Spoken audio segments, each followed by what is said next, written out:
Assalamualaikum warahmatullahi wabarakatuh. Sebelumnya izinkan saya memperkenalkan diri.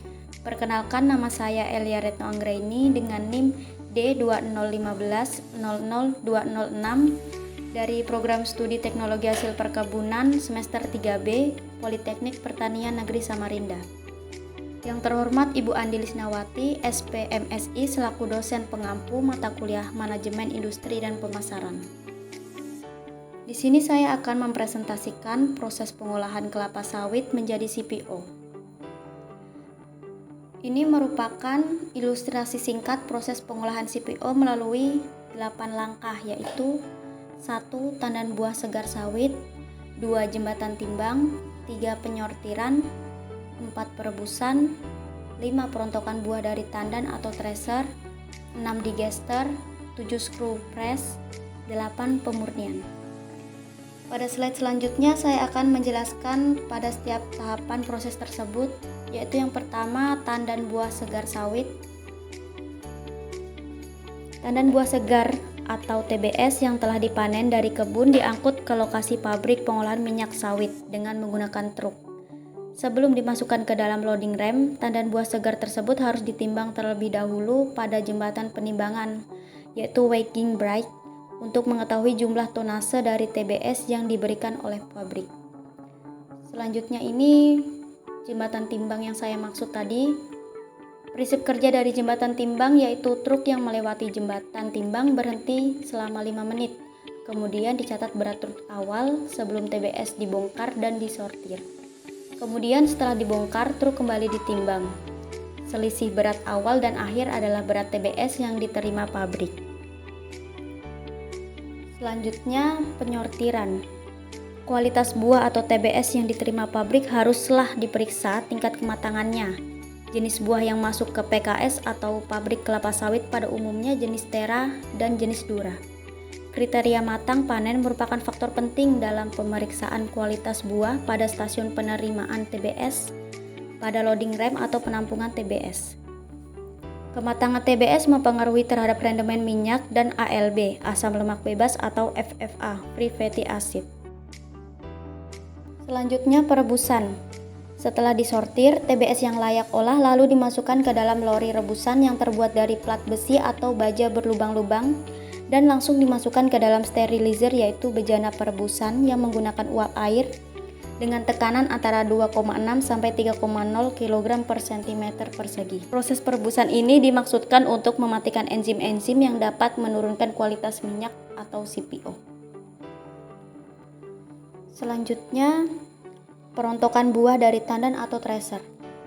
Pada tahapan mesin thresher, buah yang masih melekat pada tandannya akan dipisahkan dengan menggunakan prinsip banting, sehingga buah tersebut terlepas, kemudian ditampung dan dibawa oleh fruit conveyor ke digester. Tujuan mesin thresher adalah untuk memisahkan brondolan dari tangkai tandan. Kemudian digester. Buah yang sudah terlepas atau brondolan yang dibawa oleh fruit conveyor dimasukkan ke dalam digester atau peralatan pengaduk.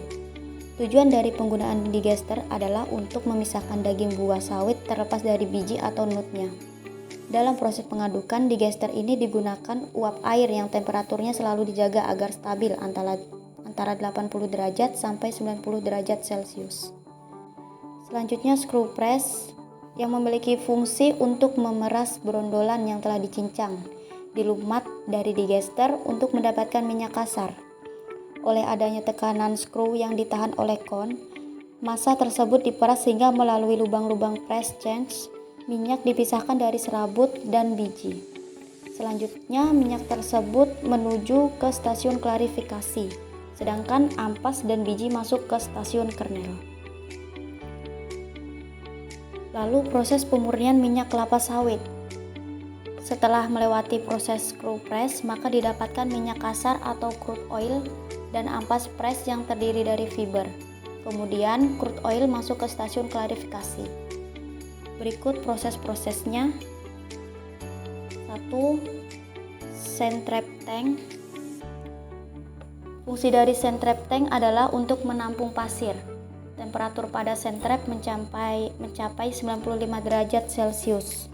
Selanjutnya crude oil tank atau COT berfungsi untuk penambahan panas dan juga untuk pengendapan kotoran-kotoran. Lalu crude settling tank atau CST memiliki fungsi untuk memisahkan minyak, air, dan kotoran atau non-oily solid atau NOS secara gravitasi.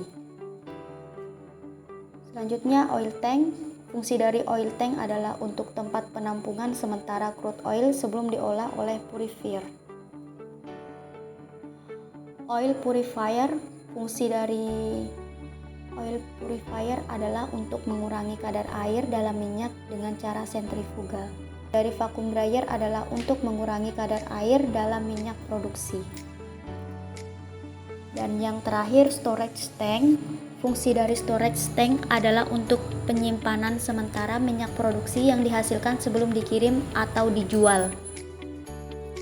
Sekian, mungkin ini hasil presentasi saya. Terima kasih atas perhatian teman-teman semua. Wassalamualaikum warahmatullahi wabarakatuh.